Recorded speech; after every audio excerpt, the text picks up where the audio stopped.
everyone, I'm going to read a story to you called Grace for President, written by Kelly DiPuccio and pictures by Layuan Fan.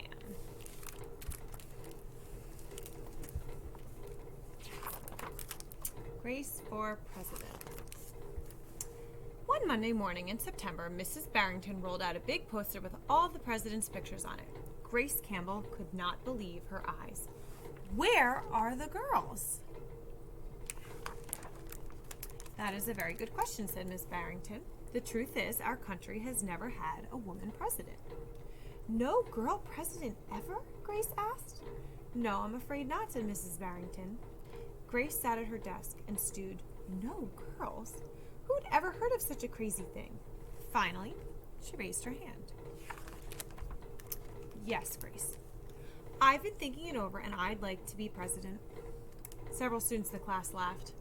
Well, I think that's a star-spangled idea, Grace, said Mrs. Barrington. In fact, we can have our own election right here at Woodrow Wilson Elementary. The snickering in the room stopped. Grace smiled.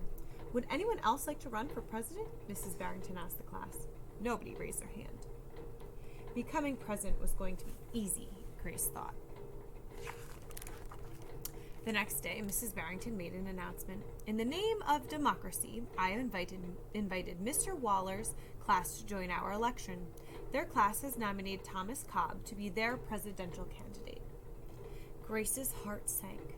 Thomas was the school spelling bee champion. His experiments always took a blue ribbon at the science fair, and he was captain of the soccer team. Becoming president wasn't going to be easy after all, Grace thought. The teachers put up the names of all 50 states in the District of Columbia into a hat. Everyone except for Grace and Thomas got to choose a state. I'm Texas, said Anthony.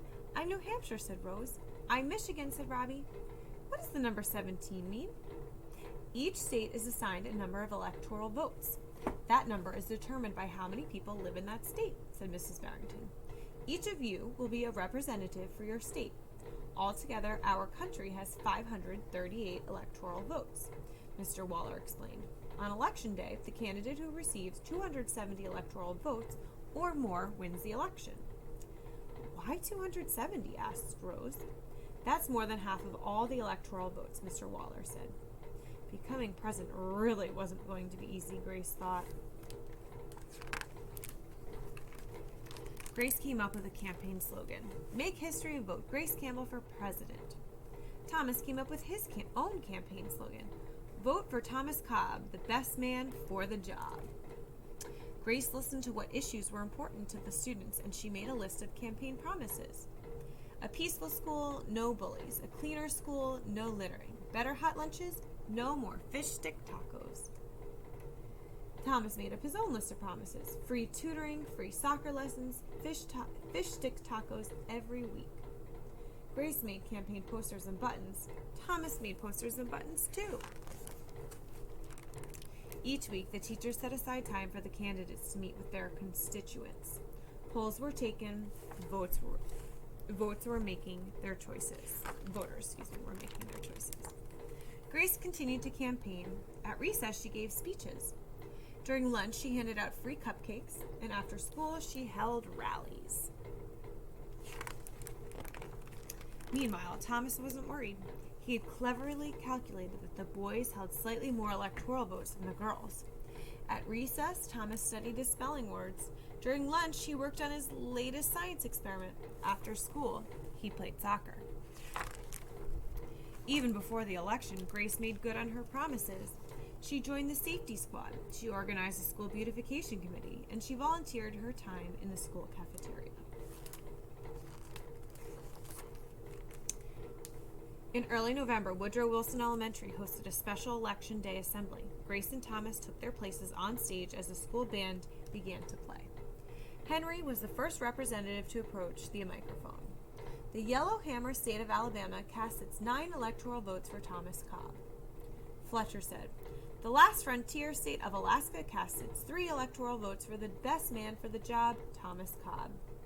Hannah called out, the Grand Canyon state of Arizona cast its 10 electoral votes for Grace Campbell. And so it went. State after state cast their electoral votes. The scoreboard in the gymnasium kept track of the totals. The voting demonstration was quickly coming to an end. Clara approached the podium. The Badger State of Wisconsin cast its 10 votes for my best friend, Grace Campbell. Grace looked at the scoreboard. Thomas had 268 electoral votes. She had 267. There was only one state still unaccounted for: Wyoming. Thomas grinned. Grace felt sick. Sam walked up to the microphone. He looked at Thomas. He looked at Grace. He looked down at Grace's handmade flag. Sam didn't say a word. "What are you waiting for?" Thomas whispered. The band stopped playing. All eyes were on Wyoming. Finally, Sam cleared his throat. The Equality State of Wyoming cast its 3 electoral votes for Grace Campbell.